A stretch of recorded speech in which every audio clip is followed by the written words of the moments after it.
Welcome back. So I've gone ahead and unwrapped most of this environment and just to see where things are at. Uh, in our shot, the camera is roughly in this position, but we don't see the top lamps. Those lamps are not unwrapped, and we don't see these extrusions here, so they have not been unwrapped. But everything else is. I did go ahead and zero out. This is technically a 0, just a really small value. So I've zeroed out the rotations on these pieces. Some of them have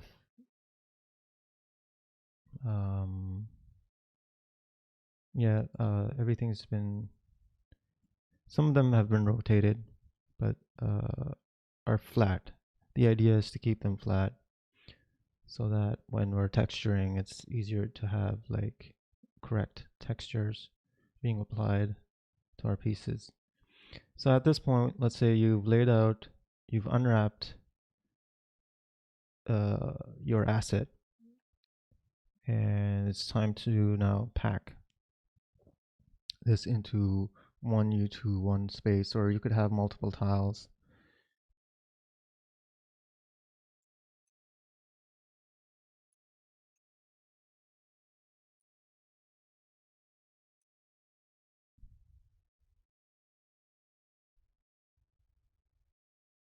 Okay, but in my instance, I'm just going to have one tile per piece, or per OBJ file.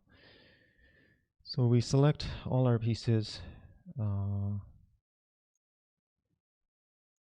press this to like a match scaling, so everything has even scale distribution, and you can tell when you view your objects in 3D that our textures have very similar scale or exact scaling. That's ideal, because when we texture stuff, we want the texture to look even.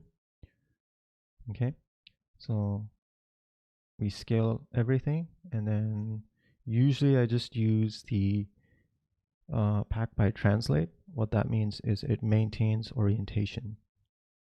Okay, and it'll pack everything inside of our U1 space. If you would like to have, and it maintains orientation. See, like this was already slightly rotated, so it comes in like this. If you don't like that, you can try to zero this out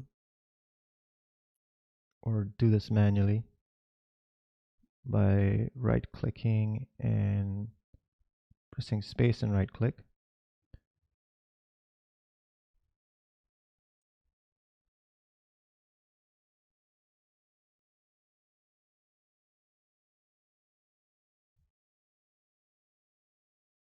Also, something else that you probably want to consider is having this spacing setting turned on. I've put it to 8 units.